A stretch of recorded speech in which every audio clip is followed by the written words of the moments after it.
Hi friends, Mahanadi serial பார்த்தீங்கன்னா செம்ம பாய்ச்சலில் பாயுதுங்க சாரதா. ஏய் எல்லாத்தையும் எடுத்துகிட்டு போயிரு, நீ வைக்கக்கூடாது என் பொண்ணுக்கு நலுங்கு அப்படிங்கிறாங்க. எல்லாரும் கேட்குறாங்க, ஏன் இப்படி அந்த பையன் பண்ணா என்ன அப்படின்னு கேட்குறாங்க. மாமி தான் இப்படி விற்க விற்க பார்க்குது. காவேரியை பார்த்துட்டு இவ தான் என் பொண்டாட்டி, நல்லா கேட்டுக்கோங்க அப்படின்னு சொன்னோடனே இப்போ சண்டையாக இருக்கா, அவ்வளோதான் நான் தாய் மாமன் சீர் செய்வேன் அப்படிங்கிறாங்க. நீ செய்யக்கூடாது, எல்லாத்தையும் நீ பண்ணதெல்லாம் நான் சொல்லட்டுமா சபையில், சொன்னால் எங்களுக்கு தான் அசிங்கம் அப்படின்னு சாரதா சொல்லுதே. அப்போ உங்கள் மேலே தப்பு இருக்குனால தானே உங்கள் பக்கம் அசிங்கம்னு சொல்கிறேன். ஓ மக இந்த மாதிரி நடித்தாளா அப்படின்னு சொல்லிடுவாங்கிற உனக்கு சொரணை இருக்குதுல்ல. அப்படி இருக்கையில் 2 கை தட்டி தானங்க ஓசை வந்திருக்கு. அப்புறம் விஜய் மட்டும் தப்பு சொன்னால் என்ன அர்த்தம்? பார்த்தா விஜய் பார்த்தீங்கன்னா அவர் முடியவே முடியாதுன்னு நலுங்கு வைக்க ஆசைப்படுறாரு. ஆனால் முடியாது, போங்க தயவு செஞ்சுன்னு அப்படி பயங்கரமாக ஆடிடுறாங்க. தாத்தாவும் பாட்டியை நீ வாடா அப்படி சொல்லி கூப்பிட்டுறாங்க. இல்லை தாத்தா அப்படின்னு பாவமாக இருந்துச்சுங்க விஜயை பார்க்கல. அதுக்கப்புறம் இருங்க இந்த தட்டெல்லாம் எடுத்துகிட்டு போங்க அப்படின்னு சொல்லிடுறாங்க. அதுக்கப்புறம் எல்லாத்தையும் எடுத்துகிட்டு மாடிக்கு போகிறாங்க. இப்போ குமரனை வந்துட்டு குமரனை பார்த்து கேட்குறாங்க, ஏய் என்னடா அது இவங்க இங்கே போகிறாங்க? ஐயோ அவங்களும் பக்கத்து வீட்டில் தான் குடியிருக்காங்க, என்னடா நடக்குது? அதை தான் நான் சொன்னேன், அப்புறமா சொல்கிறேன்னு அப்படின்னு குமரன் சொல்ல, டே முதல்ல கொடைக்கானல் எனக்கு ஒரு பஸ்ஸை பிடிச்சி அனுப்புடா அப்படின்னு அவங்க அம்மா சொல்கிறாங்க. அதுக்கப்புறம் வாங்க என் பிள்ளைக்கு திருஷ்டி கழிச்சு விடுங்க அப்படிங்கிறாங்க. எல்லோரும் திருஷ்டி கழிக்கிறாங்க. காவேரி மட்டும் அப்படியே நின்ன கையோட சில மாதிரி நிற்கிது. அப்படியே அந்த கிஃப்ட்டு கொண்டுட்டு போகிறாங்க இல்லையா ஒரு பொண்ணு, அதுவும் ஆஃபீஸ்லேருந்து வந்தவங்க தானே, சாரி மேடம் அப்படின்னு சொல்லிட்டு போகையிலே அந்த தட்டுலேருந்து ஒரு கிஃப்ட் எடுத்துக்கிறது காவேரி பிள்ளை. அதுக்கப்புறம் எல்லோரும் மேலே போயிடுறாங்க. எல்லா ஃபங்க்ஷனும் முடிஞ்சிருது. வீட்டுக்குள்ள தாத்தாவும் பாட்டியும் மண்டையை கழுவுறாங்க விஜய்க்கு. ஏப்பா உனக்கு தேவையா அப்படிங்கிறாங்க. அந்த அம்மா நான் ரொம்ப பேசுது, எனக்கு என்ன பேச தெரியாதா அப்படின்னு கல்யாணி பாட்டி பேசுது. அதை சபையில் வச்சு பேசியிருந்தா அசிங்கமாக போயிருக்கும். நாகரிகம் தெரிஞ்சவங்க விஜயோட தாத்தா பாட்டி அப்படிங்கிறத அப்பப்போ நிரூபிச்சுக்கிட்டு தான் இருக்காங்க. வெல்டன் தாத்தா வெல்டன் பாட்டி அப்படி தான் சொல்லணும். ஆனால் இன்னைக்கு நடந்த சமாச்சாரத்தில் ஒன்றே ஒன்று புரியுதுங்க. விஜய் இதுக்கு மேலே இங்கே நின்றுக்கிட்டு கூத்தாடி மாதிரி அம்மா சாயே அம்மா தாயே அம்மா சாமி எனக்கு காசு போடுங்க அப்படின்னு சொல்கிற மாதிரி தாங்க அவங்க நினைக்கிறாங்க. இது தேவையே இல்லைங்க. பேசாமல் போனா போடி அப்படின்னு சொல்லிட்டு காவேரி மனசில் வச்சுக்கிட்டு கிளம்பி போயிட்டே இருக்கணும். வீடு வேணாம் ஆத்தாலும் வேணாம், நீ உன் மனசில் நான் இருந்தா உனக்கு எப்போ என்னை பார்க்கணும்னு தோணுதோ அப்போ வாடி அப்படின்னு சொல்லிட்டு கிளம்பி போயிட்டே இருக்கணும். ஆனால் என்ன பண்ண போகிறான்னு தெரியல. ஏப்பா இங்கே குடிசைகளை கிடக்குற, எவ்வளோ பெரிய வீடை விட்டுட்டு அப்படின்னு கேட்குறாங்க. ஆனால் அப்போ ஒரு வார்த்தை சொல்கிறாரு, காவேரி இங்கே இருக்காளே தாத்தா, அப்போ காவேரி இருக்கிறது தானே எனக்கு சொர்க்கம் அப்படிங்கிற மாதிரி பேசுகிறாரு. எல்லாம் புரியுதுப்பா, அதனால நீ இங்கே கஷ்டப்படணுமா? அந்த அம்மா எவ்வளோ கேவலமாக பேசுது அப்படிங்கிறாங்க. அடுத்து இங்கே பார்த்தீங்கன்னா நல்லா சகஜமாக பேச ஆரம்பிக்கிறாங்க. இங்கே என்ன பண்ணுது, டிஃபனில் நிறைய என்னென்னதையோ கொண்டாந்து கொடுத்து, காவேரி இதை கொண்டு போய் மாமி விட்டு கொடுத்துட்டு வா அப்படிங்கிறாங்க. உடனே குமரன் அம்மா சொல்லுது, ஏன் அவங்களாம் வாங்கிக்குவாங்களா? நம்ம ஊர் பக்கமெல்லாம் தீட்டு விடுன்னு வாங்க மாட்டாங்கடி. அதுலேயும் இவங்க ரொம்ப சுத்தமாப்பாங்க, வாங்குவாங்களா என்ன? ஏதோ நம்ம கொடுத்த பழக்கத்துக்கு கொடுத்து விட்றோம், வாங்கினா வாங்கிக்கட்டும் இல்லைன்னா விட்டுறட்டும் அப்படின்னு சொல்கிறாங்க. காவேரி வாங்கிக்கிட்டு போகுது. போகையில் வழியில் பார்த்தீங்கன்னா விஜய் பார்க்குறாரு. காவேரி அப்படிங்கிறாங்களா, அப்படியே நிற்கிறாங்க. என்ன காவேரி நீ என் கூட பேச மாட்டியா? நான் ஏதாவது தப்பு பண்ணிட்டேன்னா? ஐயோ அப்படிலாம் இல்லைங்க, நீ ஒரு வார்த்தை எனக்காக பேசலை காவேரி அப்படிங்கிறாரு. நான் என்னங்க பேச முடியும்? நீங்கள் ஏன் இப்படி பண்ணீங்க? ஏன் காவேரி நான் பண்ணதில் ஏதாவது தப்பு இருக்கா? நான் மாமன் சீரை கரெக்டாக தானே செஞ்சேன். நான் இது என்னோட இது இல்லையா? நாளைக்கு நம்ம எல்லாம் ஒன்று சேர்ந்துருவோம். அப்போ நர்மதா இருந்து நீங்கள் என்னதான் இருந்தாலும் இப்போ இன்றைக்கி ஒன்று சேர்ந்துட்டீங்க, அன்றைக்கி ஏன் என்னை பார்க்க வரல அப்படின்னு ஒரு வார்த்தை கேட்டால் என்ன ஆகும் நீ நினச்சி பார்த்தியா காவேரி அப்படிங்கிறாங்க. ஏன்னா கண்டிப்பாக எனக்கு உறுதியாக நம்பிக்கை இருக்குது நம்ம ஒன்று சேருவோம்னு. அப்போ அந்த பிள்ளையோட சடங்கை நம்ம மிஸ் பண்ணிட்டோம்னு தோணாதா அப்படிங்கிறாங்க. நீங்கள் சொல்கிறதெல்லாம் சரியாக தான் தோணுது, ஆனால் நான் என்ன பண்ணுவேன்? எங்கள் அம்மா அப்படி பண்ணுறது எனக்கு பிடிக்கவே இல்லையே, நான் என்ன பண்ணுறது? என்னை மன்னிச்சிருங்க விஜய் அப்படிங்கிறாங்க.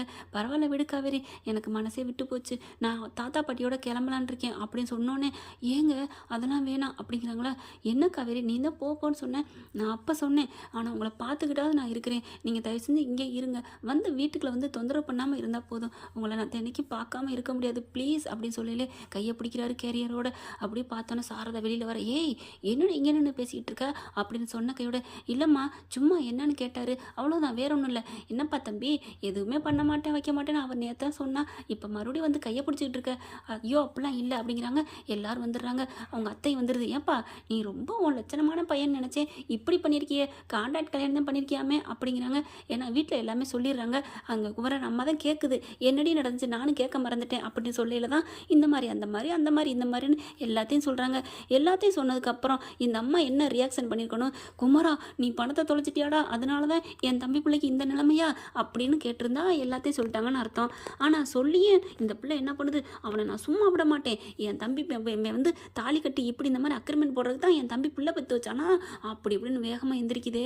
அப்போ இதுங்க முட்டாளுகளா முழுசா சொன்னிச்சுங்களா இல்லையா அப்படிங்கிறது தெரியல. முழுசா சொல்லியிருந்தாலும் இது முட்டாளா எல்லாத்தையும் விட்டுவிட்டு அந்த கான்ட்ராக்ட் அப்படிங்கிறத மட்டும் நிறுத்திக்கிட்டு அதை மட்டும் பிடிச்சிக்கிட்டு பேசுகிறாங்களே, கான்ட்ராக்ட் கல்யாணம்னு. ஏங்க கான்ட்ராக்ட் கல்யாணம் பண்ணல இந்த பிள்ளை கண்ணை மூடி கோமால பீரோவில் இருந்துச்சா காவேரி அப்படிங்கிறத எந்த அறிவுக்கும் பக்கி மட்டிகளாக இருக்குதுங்க. ஒன்றுக்குமே புரியல. நம்ம பொண்ணு பண்ணுறது எல்லாத்தையும் மறத்துறாங்க, அடுத்தவங்க பண்ணுறது தாங்க எல்லாம் பிடிச்சிக்கிறாங்க. அவன் கான்டாக்ட் பண்ணிட்டான், அவன் பண்ணிட்டான், ஓ மக சரி பண்ணி தான் அந்த 15 லட்ச ரூபா சொல்லையா வாங்கிட்டு வந்தாலே, அதில் அவங்க பார்த்தா பணம் காசு இல்லைன்னு அடி போனேன், நம்மக்கிட்ட என்ன பண்ணமா இல்லை, பணம் ரெடி பண்ணிக்க முடியாதா, 1 மணி நேரத்துக்குள்ள பணம் கட்டணும்னு சொல்லிட்டு அவங்க அப்பா மாவன் என்னடி பேசுகிற அப்படின்னு தான் தோணுது. அப்போ பார்த்து நான் பேச போயில காவேரி இருந்துட்டு, அத்தை விடுங்க, எது திட்டுறாங்க என்ன திட்டுங்க, அவரை திட்டினீங்கன்னா சரி வராது, அவ்வளோ அழகாக எடுத்து சொல்லுது, என் புருஷனை பேச நீங்கள் யார் அப்படின்னு கேட்காம கேட்குது காவேரி. ஆனால் அதெல்லாம் விட்டுட்டு நீ சும்மா ரெடி அப்படின்ட்டு இங்கே இவங்க குமரன் அம்மாவை தான் சமாதானப்படுத்துகிறாங்க. ஏன்டி அவனை பேசினா உனக்கு என்ன அப்படின்னு கேள்வி கேட்டிருந்தா, ஆமாடி என் புருஷன்டின்னு நீங்கள் காவேரி சொல்லியிருக்கலாம். ஆனால் அதை அப்படியெல்லாம் விட்டுருதுங்க. அதே மாதிரி இங்கே வந்து பார்த்தீங்கன்னா விஜய்கிட்ட எல்லாரும், எப்பா நீ இப்படி பண்ணிட்டியே நல்லா இருப்பியா அப்படி இப்படின்னு குமரன் அம்மா எல்லாரும் வெளியில் வந்துடுறாங்க. அந்த மாடி வறண்டாவில் நின்று ஒரே சவுண்டு நடக்குது. இங்கே பாருங்க, நான் தெரியாமல் பண்ணிட்டேன் தான், இல்லைன்னு சொல்லலாமா, உங்களை இப்போவும் நான் அம்மாவை நினச்சி சொல்கிறேன். குமரன் அம்மா கிட்ட இவர் சொல்கிறாரு, நீங்கள் காது கொடுத்து கேட்பீங்க, நல்ல மனுஷன் அப்படிங்கிறதுனால உங்ககிட்ட சொல்கிறேன் அப்படின்னு சொன்னோன்னே, ஆஹா பரவாயில்லையே நம்மளை நல்லவன்னு சொல்லிட்டாண்டு, சொல்லுப்பா சொல்லு கேட்டுக்கிறேன் அப்படின்னு பஸ்பமாயிருது. சாரதா கவனிக்குது, அடிப்பாவி எவ்வளோ வேகமாக வந்தால் அடங்கிட்டாலே அப்படிங்கிற மாதிரி பார்க்குதா. அதுக்கப்புறம் விஜய் சொல்கிறாரு, இங்கே பாருங்கள் நான் வேணுக்குலாம் பண்ணலை, அப்போதைக்கு என் சூழ்நிலை பண்ணிட்டேன், காவேரியோட சம்மதத்தில் தான் நான் கல்யாணம் பண்ணேன், சும்மா ஒன்றும் பண்ணலை. அதுவும் இல்லாமல் குமரன் பணத்தை தொலைச்சிட்டாருன்னு அழுததுனால நாங்கள் முறைப்படி தான் கேட்டு போனோம், அவங்க தான் இல்லைன்னு சொல்லிட்டாங்க. அட எல்லாமே விடுங்க, நான் தப்பு தான் பண்ணிட்டேன், எனக்கு அதோட அருமை தெரியலைங்க, தாய் தகப்பன் இல்லை, தாத்தா பாட்டி செல்லம் கொடுத்தாங்க, அவங்களோட கல்யாணம் பண்ணணுங்கிற ஆசைக்காக நான் பண்ணிட்டேன், மற்றபடி வேறு அதோட தப்பை நான் உணர்ந்துட்டேன். ஒரு 2-3 மாதத்துல உணர்ந்ததுனால தான் இன்றைக்கி என் பொண்டாட்டி தான் எனக்கு முக்கியம், காவேரி தான் வேணும்னு நான் வந்து நிற்கிறேங்க. தப்பு பண்ணிவிட்டு தப்புலே நின்றுக்கிட்டு இருந்தால் என்னை தப்புன்னு சொல்லி தண்டிங்க. ஆனால் இப்போ தப்புன்னு தெரிஞ்சுட்டு நான் சரி செய்ய வந்து நிற்கிறேனே, அப்புறம் ஏங்க என்னை இன்னமும் தண்டிக்கிறீங்க அப்படின்னு சொன்னேன். நீ சொல்கிறது சரியாக தான் இருக்குது, ஏன்டி சாரதா அந்த பிள்ளை சொல்கிறது கரெக்டாக தானடி இருக்குது, அப்புறம் நீ சிலுத்துக்கிற அப்படிங்கிறாங்க.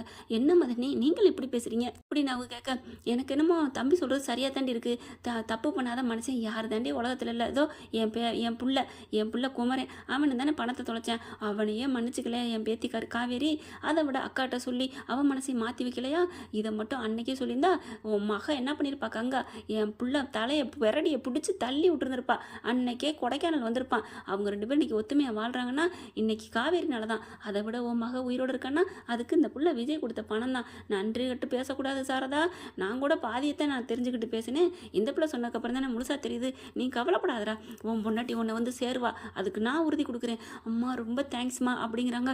சாரதனால ஒன்றுமே பேச முடியல, இது வந்தது எதுக்கு, உங்கள் மகன் ஏன் வந்துச்சு அப்படின்ட்டு கோச்சிட்டு உள்ளர போகிறாங்க. காவேரி போய் அதை கொண்டே கொடுத்துட்டு வாடி போடி அப்படிங்கல. அப்படியே விஜய் பார்த்தாங்களே காவேரி இறங்குறாங்க. ஐ லவ் யூ பொண்டாட்டி அப்படின்னு சொல்லி இங்கிட்டு பார்த்துட்டு ஒரு பிளேங்கிஸை பறக்க விடுறாரு. அப்படியே காவேரி சிரிச்சுட்டே போகிறாங்க. அதுக்கப்புறம் சொல்கிறாங்க, அதுக்கு முன்னாடியே சொல்லிடுறாங்க, நீங்கள் கொடுத்த கிஃப்ட்டு நான் நர்மதாட்ட கொடுத்துருவேன், எடுத்து வச்சுருக்கேன். அடிப்பாவி எப்படி எடுத்து வச்ச அப்படின்னு தாங்க ஃபஸ்ட்டே பேச ஆரம்பிக்கிறாங்க. ஆனால் இதுங்க எல்லாம் வந்ததுனால அந்த சுவாரஸ்யம் பேச்சு குறைஞ்சி போயிடுது. இங்கே மாமிகிட்ட கொண்டு கொடுக்க போகிறாங்களா, மாமிக்கிட்ட தானே போகிறேன் இன்னும் வந்துட்டேன் அப்படின்னு என்ன பண்ணுறாங்க, நேக்காக ரூம்குள்ளே போயிடுறாரு. அதுக்கப்புறம் நம்ம அங்கே போய் வச்சுக்கலாம் அப்படின்னு சொல்லிட்டு உள்ளுக்க போயிடுறாங்க. இவன் உள்ளுக்க போயிட்டானே அப்படிங்கிற மாதிரி காவேரி அம்மா நினச்சிக்கிட்டு அவங்க வீட்டுக்குள்ளே போகிறாங்க. ஓகே ஃப்ரெண்ட்ஸ், பார்க்கலாம். இதை தொடர்ச்சி அடுத்த பகுதியில். இந்த பதிவு உங்களுக்கு பிடிச்சிருந்துச்சுன்னா உங்கள் பொண்ணான கையில் ஒரு லைக்கை போட்டு சப்ஸ்கிரைப் பண்ணிடுங்க. Thank you friends.